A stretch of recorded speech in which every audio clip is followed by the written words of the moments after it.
Welcome to Stafford Woods Disc Golf Course, the #1 rated course in New Jersey, according to UDisc and several other sources. Hole 1 to the A position for both the long and short tees is a par 3 at 251 feet. Most, if not all, of the pin positions in this course are shown in the A position. A straight shot off the tee, just finishing to the right past these trees, will land you on the green. And if you'd like to see more course breakdowns and other disc golf related content, remember to hit that subscribe button.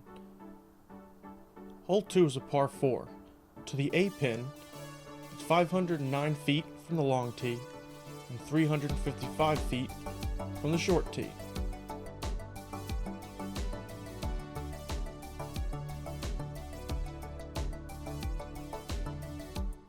The long tee requires a flex backhand shot or a forehand shot that will hopefully land you up by this fallen tree. From there, a touch forehand or a slight left to right backhand will get you on the green for your birdie. Hole 3 at Stafford is the first of 2 holes that requires you to carry over water. To the A position, it's a par 3 for both tees at 313 feet for the long and 224 feet for the short. From both tees, a straight to slight hyzer shot is required to carry over the water. You must miss these trees and the hillside, or else risk having your disc roll back into the pond. Miss all of this, and you'll be landing right on the green for a chance to score. Hole 4 is a par 4, 558 feet from the long tee, 439 feet from the short tee. One of the most beautiful holes on the course, hole 4 requires a continual right to left shot. Your first throw should land about here in the open field. From there, throwing whatever shot you're most comfortable with to miss these trees and land on the green will get you in position for a birdie. Hole 5 is a par 3 at 390 feet from both tee positions. It's the first of the fully open field holes. Whatever you have to get up near the green and avoid the branches in this tree will land you on the green.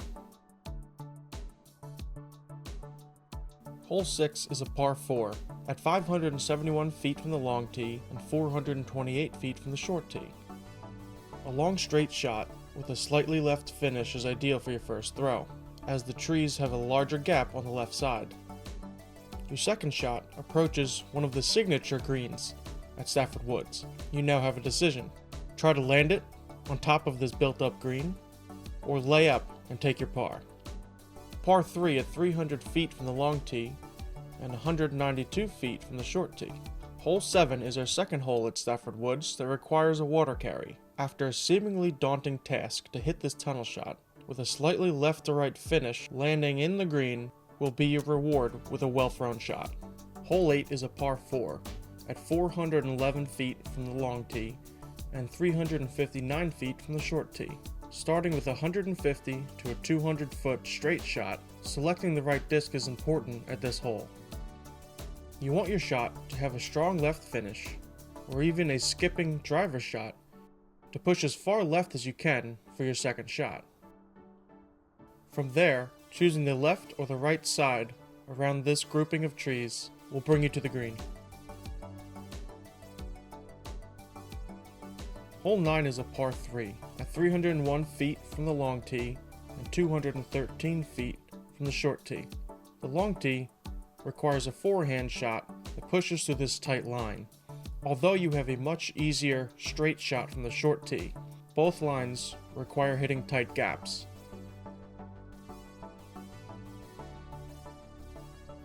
The reward for doing so is landing on the green for a birdie shot.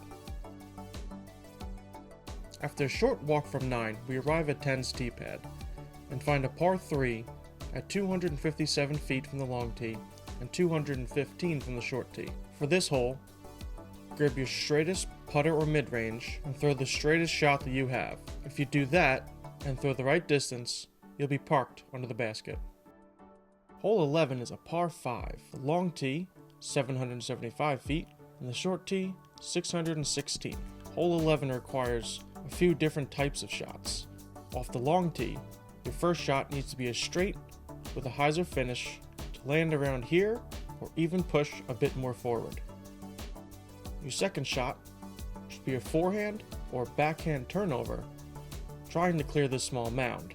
Very well thrown shots will push far past the mound and giving you a chance at an eagle.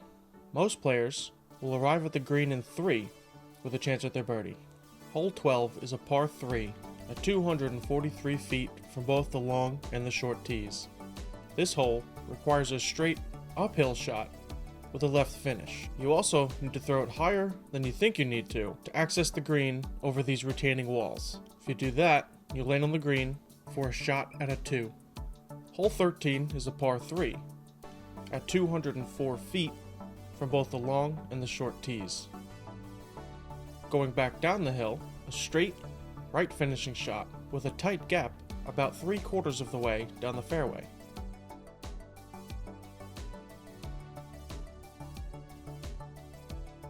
Hole 14 is a par 3 at 245 feet from both tees.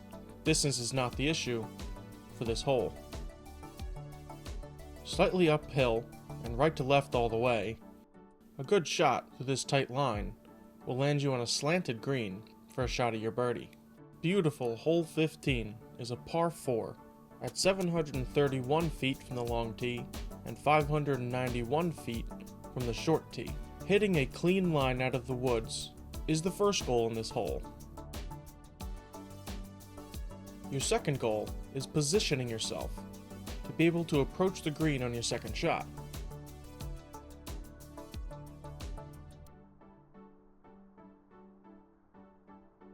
From the field, throwing into the woods through this tight line, onto another signature green at Stafford Woods is no easy task. But in doing so, you are rewarded with a potential birdie.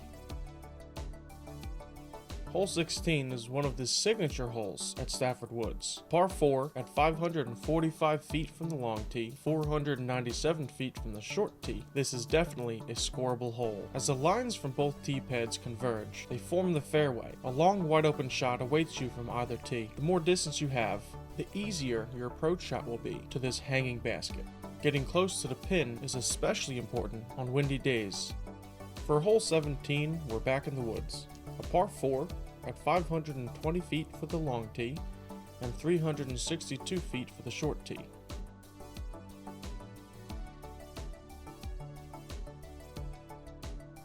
A long, tight, left to right shot awaits you from either tee, landing you around halfway up the fairway, hopefully leaving you with a manageable upshot to the green. And our final hole is a par 3 at 285 feet from both tees. A backhand hyzer, or a forehand turnover, is the way to reach the pin on this final hole.